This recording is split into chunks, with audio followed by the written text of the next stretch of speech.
Alexandra Shirokova, Scarlett Sails.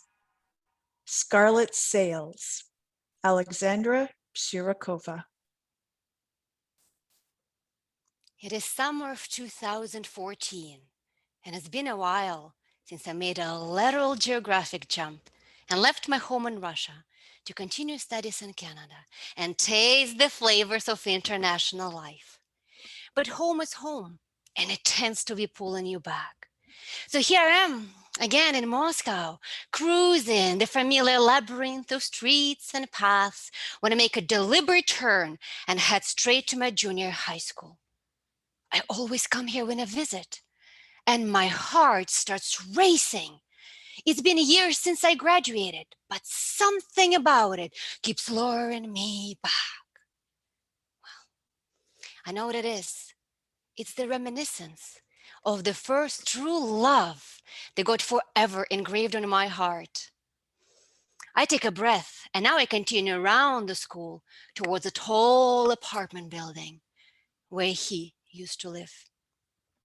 His name is Misha, and 17 years later, I still want to see him. He used to live so close to school, but somehow managed to be always late. A door would open with a screech. Oh, excuse me, may I come in? And the whole class would break out laughing. Partly in shame, partly proudly, Misha would make his way to the back of the class to sit right behind me. He was a troublemaker and used to copy my homework all the time. But I liked it. I would hear him giggle with a friend disrupting the class, and I wanted to giggle with them, but I couldn't. I had a reputation to uphold. As a straight-A student, I just couldn't mess with a troublemaker. But that was only on the outside. On the inside, I was all game. Sometimes Misha would tickle me, and I'd jump up and scream, "Oh, how dare you!" Do it again. On occasion, though, he would tickle another classmate of mine. She was blonde and pretty, and I was jealous.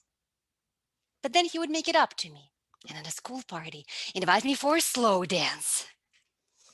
My arms were as stiff as the skiing poles, and I made sure he does get closer than a meter to me. Always with a straight face. I never dared to disclose how much I actually liked him. It felt safer to be a coward and a spy. So when the classes were over and all the kids went home, I quickly made my way to the phone booth to dial in the secret phone number. I knew it by heart, only to hear, "Hello? Hello?" I hang up. I would spend my evenings daydreaming and reading Russian novels. And my most favorite one was called The Scarlett Sails. It was about a beautiful young lady, a soul, who believed that one day a prince would come for her on a big ship with red scarlet sails. But everybody thought she was a dreamer. On my 14th birthday, Misha gifted me a small ship in a glass bottle. It looked exactly like the one from the book. And I never knew if he meant it that way. So here I am now, 17 years later, having sailed far and wide across the ocean all the way to Canada, but I'm still cruising the old familiar path towards the enchanted apartment building, and the memories are awake as never before. They pinch my soul. How peculiar. The years have passed, but the feelings stay. And as if the skies have heard my inner pleas, all of a sudden, Misha! My Misha shows up from around the corner. What are the chances? I walked this path so many times before. I walked it for years. Hey! How are you? He looked at me, surprised and warm and mesmerized. And so did I. Hello? You're probably already married like everybody else, he said. No. And I wanted to add, hey, do you want to catch up and go for a walk or grab an ice cream? Or you can have my email. But I did it again. Felt safer to be a coward and a spy. always with a straight face. I never dared to disclose that 17 years later, I'm still thinking about you. And if I had your new number, I'd call you even from Canada just to hear you breathe on the other end until there is nothing. And there we had it. Nothing. Since then, a few years have passed. A few years of me looking Misha up online without his knowing. Classic me. When I found out that he had a deathly car crash.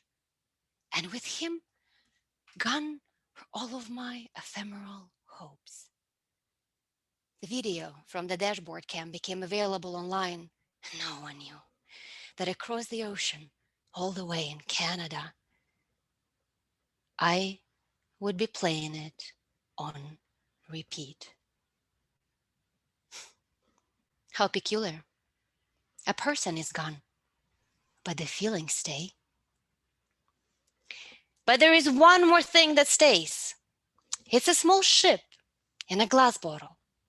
Sometimes when the joyous morning sun shines through it, it reminds me of the beautiful young lady, a soul, who in spite of everything and everyone believed in magic and that one day a ship with scarlet sails would come for her. And eventually it did. This ship has become a forever reminder for me to be courageous, to dare life, and to seize opportunities when they present themselves, so that the regret of what you didn't do doesn't haunt you. Tomorrow is not guaranteed to anyone. So if you have this feeling, act today. And then the horizons will open, and a beautiful ship with scarlet sails will take you away on the path of your dreams. Don't let this moment slip away. Madam Chair, fellow Toastmasters,